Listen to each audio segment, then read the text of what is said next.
বেহায়া নারী, বেপর্দা নারী প্রতিদিন বাজারে বাজারে ঘুরে।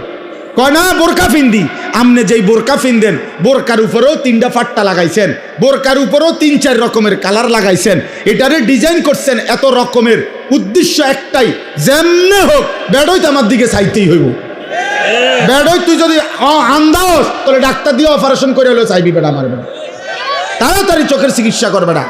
এত কষ্ট করিয়া 1 ঘন্টা লাগাইয়া পাউডার ডলছি, ফেয়ার এন্ড লাভলি ডললাম, মেকআপ ডললাম, এত রঙের কাপড় লাগাইলাম, এত জোড়া তালি দিলাম কাপড়ের মধ্যে, লাল কালার কদ্দুর, হলুদ কদ্দুর, বেগুনি কদ্দুর, মাথার উপরে একটা, আবার গোলাপ ফুল কদ্দুর, আবার এইটা কদ্দুর, এত কিছু মিলাইয়া উদ্দেশ্য কি? বখাটে রাস্তার দুশ্চরিত্র যারা প্রত্যেকটা পুরুষ আমাকে দেখতেই হবে। আরে বোন, আরে মা, বেপর্দা নারী, তোমারে রাস্তায় যারা দেখে তারা তোমারে রাবেয়া বসরির নজরে দেখে না, মা ফাতেমার নজরে দেখে না, তোমার ভোগের নজরে, উপভোগের নজরে, লালসার নজরে দেখে।